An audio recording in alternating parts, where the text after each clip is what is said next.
कि शायद वो सब मेरा वहम होगा और मैं उसे भूल गया।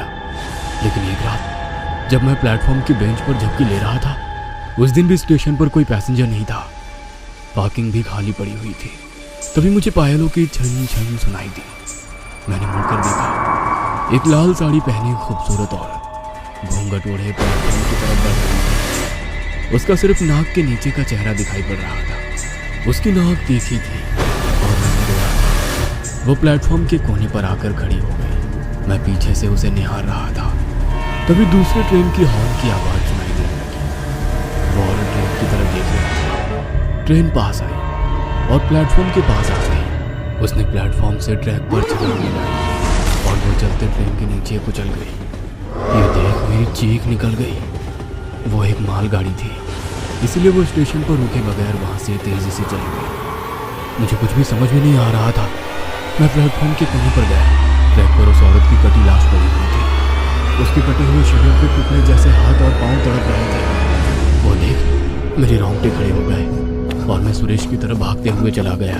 सुरेश जल्दी चल, एक औरत ट्रैक के नीचे कूद गई। वो ट्रैक पर मरी पड़ी है। क्या? औरत ने ट्रैक के नीचे छलांग लगाई? हाँ, लेकिन कब? अभी अभी वो ट्रेन के नीचे कूद गई। क्या बात कर रहा है?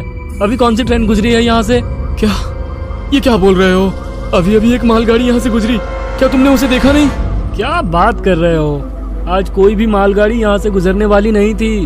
ये सुन मेरे होश ही उड़ गए। तो फिर मैंने जो देखा वो क्या था? मैं मन ही मन बोला, क्या फिर से मुझे वहम तो नहीं हुआ? मैंने अपने आप से पूछा और फिर भागते हुए ट्रैक के पास पहुंचा। लेकिन इस बार भी मुझे ट्रैक पर कोई लाश दिखाई नहीं पड़ी। मुझे कुछ भी समझ में नहीं आ रहा था कि मेरे साथ क्या हो रहा है।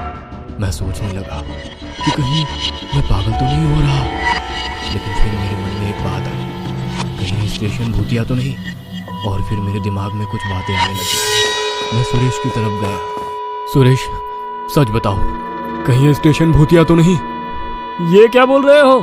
तुम सिर्फ इतना बताओ कि कहीं यहाँ कोई औरत ट्रेन के नीचे कूदकर मर तो नहीं गई थी ना? मैंने कहा। यह सुनकर सुरेश की आंखें बड़ी हो गई। नहीं नहीं नहीं तो।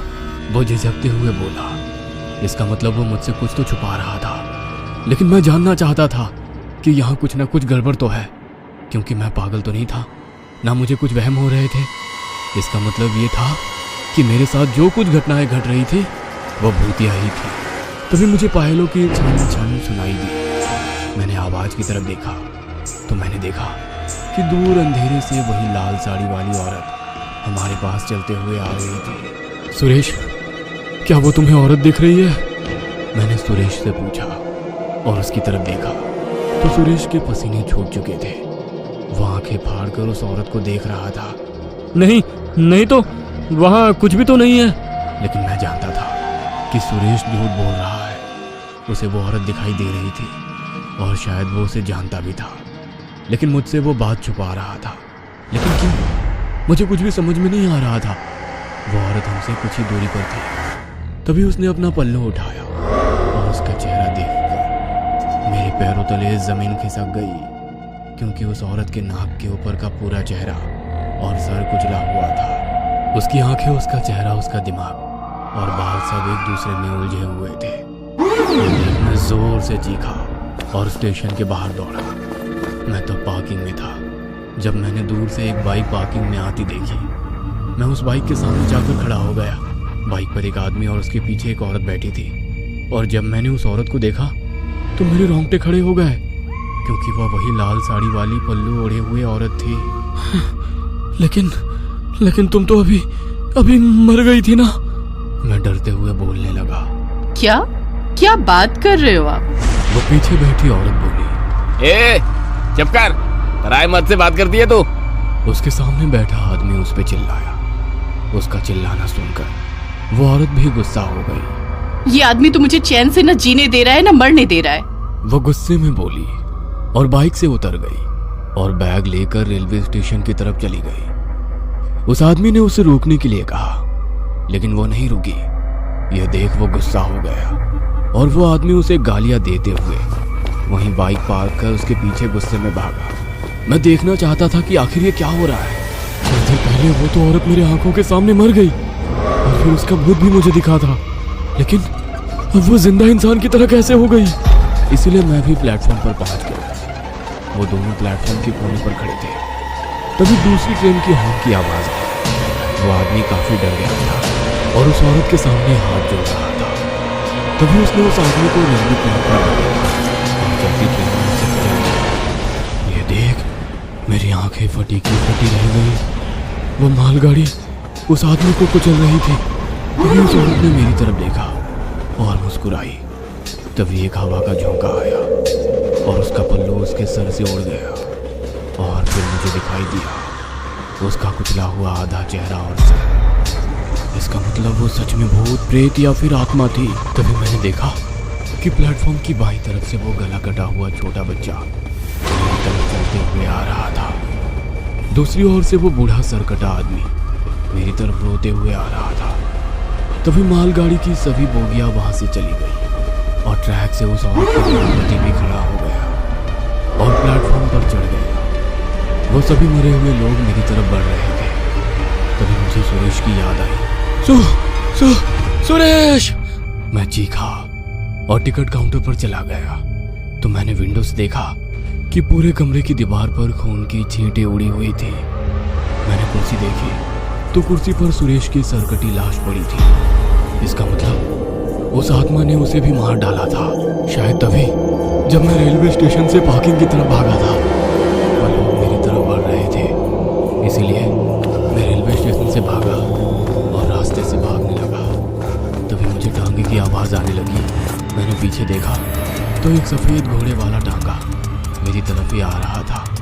मैंने टांगे को रोकने के लिए हाथ किया और जब वो टांगा मेरे पास आया, मुझे दिखाई दिया कि उसमें एक आदमी बैठा था जिसके धड़ पर केवल खोपड़ी थी, बिना चमड़ी वाली खोपड़ी।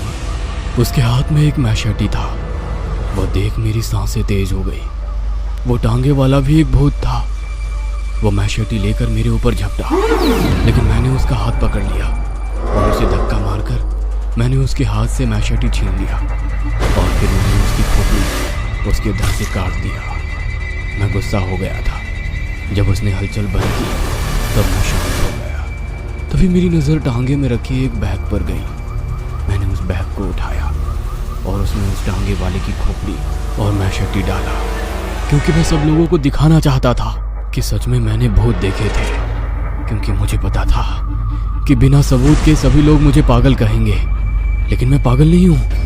मैं अपनी जान बचाते हुए वो बैग लेकर रास्ते में भाग रहा था कि तभी मैंने पीछे से बस आती देखी और फिर आप लोगों ने मुझे बचा लिया, वरना वो लाल साड़ी वाली औरत मेरी जान ले लेती। सत्या ने अपनी आग लेती बताई थी। उसकी आग लेती। ड्राइवर, कंडक्टर और आसपास बैठे 4-5 पैसेंजर डर के मारे सुन्न पड़ गए थे। तभी कंडक्टर की नजर सत्या के पैर के नीचे रखी बैग पर पड़ी। क्या इसी बैग में उस टांगे वाले की भूत की खोपड़ी है? हाँ, क्या आप लोग देखना चाहोगे? वो बैग अब खून से भीग चुकी थी। नहीं, मैं नहीं देख पाऊंगा। बगल वाली सीट पर बैठा बूढ़ा सत्या से बोला। तभी बस के पीछे से एक गाड़ी जोर जोर से हॉर्न मारने लगी। ड्राइवर उस कार से तंग आ गया था। शायद वो कार वाले उस बस को रोकने के लिए कह रहे थे। ड्राइवर ने बस की स्पीड धीमी की। तभी वो कार आगे निकल गई और उसने रास्ता रोक लिया। ड्राइवर ने बस रोक दी। तभी उस कार से 2 आदमी नीचे उतरे। कंडक्टर ने दरवाजा खोला। वैसे वो आदमी बस में चढ़ गए और पीछे की सीट की तरफ चले गए। कौन है ये लोग? शायद पैसेंजर्स हो। तभी एक आदमी ने सत्या की गर्दन पीछे से पकड़ ली और उसे दबोच लिया। सत्या के हाथ बैग की तरफ जाने लगे। उसने बैग उठाकर बैग खोली और उसमें से मैशेटी हाथ में लिया। तभी बस में चढ़े दूसरे आदमी ने उसका मैशेटी वाला हाथ पकड़ा और सत्या के हाथों से बैग नीचे गिर गया। बैग नीचे गिरते ही उसमें से एक आदमी का कटा सर नीचे गिर गया। वो कटा सर देख पैसेंजर्स की चीख निकल गई। बस में चढ़े 2 आदमियों ने सत्या को दबोच लिया। उसमें से एक आदमी चिल्लाया, शांत हो जाओ सब लोग, ये आदमी पागल है। कुछ दिन पहले पागल खाने से भागा था और इसने अभी कुछ दूरी पर रास्ते पर एक कार वाले का खून किया है और उसका सर काटकर बैग में रखकर वहां से भाग निकला। यह सुनकर ड्राइवर, कंडक्टर और बस में बैठे सभी पैसेंजर्स के होश उड़ गए। इसका मतलब सत्या क्या पागल था? और वो टांगे वाले भूत को नहीं बल्कि एक कार ड्राइवर को मारकर उसका सर बैग में लेकर भाग रहा था। यह सुन सत्या पागलों की तरह चीखने लगा। पागल नहीं हूँ मैं, पागल नहीं हूँ मैं। वो लाल साड़ी वाली औरत सच में है, वो सच में है। उन लोगों ने सत्या को दबोच लिया था, जिसके बाद उन्होंने उसके हाथ पांव रस्सी से बांधकर उसे कार में बिठा दिया। लेकिन ड्राइवर और कंडक्टर को सत्या की पूरी कहानी सुननी थी कि असल में वो पागल कैसे हुआ और वो जिस रेलवे स्टेशन का किस्सा सुना रहा था उसका आखिर मामला क्या था। उन्होंने उन दो आदमियों को सत्या के बारे में पूछा। वो लोग पागलों के अस्पतालों में ब्रदर थे। उन्होंने बताना शुरू किया। ये पागल सत्या एक पहाड़ी रेलवे स्टेशन पर वॉचमैन का काम करता था। लोग कहते हैं कि वो स्टेशन भूतिया है। कुछ सालों पहले एक पति और पत्नी उस रेलवे स्टेशन पर आए थे। उन दोनों का स्टेशन पर झगड़ा हुआ और पति ने पत्नी को चलती ट्रेन के नीचे फेंक दिया। वो औरत प्लेटफॉर्म के आगे वाली ट्रैक पर ही ट्रेन के नीचे आकर मर गई। उसके मरने के कुछ दिन गुजर जाने के बाद उसके पति ने अचानक प्लेटफॉर्म से ट्रेन के आगे छलांग लगाई और उसकी भी मौत हो गई। लोग कहते हैं कि उसकी बीवी की आत्मा ने ही उसे खुदकुशी करने के लिए मजबूर किया था। सत्या जब उस स्टेशन पर काम करने आया तो उसे भी उस औरत की आत्मा ट्रेन के सामने छलांग लगाते हुए दिखती थी। उसकी आत्मा उसे भी परेशान करने लगी थी और उसे ट्रेन के नीचे छलांग लगाने के लिए कहती थी। लेकिन एक दिन सत्या गुस्सा हो गया। वह बस उस औरत की आत्मा को खत्म करना चाहता था। एक रात वो कुल्हाड़ी लेकर प्लेटफॉर्म पर आया और उसने पैसेंजर्स पर कुल्हाड़ी से वार करना शुरू कर दिया। बेंच पर लेटे एक बूढ़े आदमी का सर उसने धड़ से अलग कर दिया। एक छोटा बच्चा टंकी के पीछे छुपा हुआ था, उसने उसका भी सर काटकर अलग कर दिया। यहाँ तक कि उसने अपने ही दोस्त जो कि टिकट काउंटर विंडो पर बैठता था उसको भी काटकर मार डाला। यह सुन सत्या कार से चिल्लाने लगा। मैंने सुरेश को नहीं मारा, मैंने उसे नहीं मारा, उसे उस औरत की आत्मा ने मार डाला। उसके बाद पुलिस ने सत्या को पकड़ा। तब कि हर आदमी में उसे वो औरत दिखाई दे रही थी, इसलिए वो हर किसी पर कुल्हाड़ी से मारकर उसे मारने की कोशिश कर रहा था। अदालत ने उसे पागल करार दिया। तब से वो पागलों के अस्पताल में था। अभी कुछ 4-5 दिन पहले वो वहां से भागा था। सत्या के बारे में सुनकर ड्राइवर और कंडक्टर का घसा सूख गया था, क्योंकि वो भी सत्या से बचे थे। भगवान का आशीर्वाद था, इसलिए सत्या को ड्राइवर और कंडक्टर में वो औरत नहीं दिखाई दी और वो दोनों जिंदा बच गए। सत्या अभी भी पागलों के अस्पताल में भर्ती है और उसे आज भी उस लाल साड़ी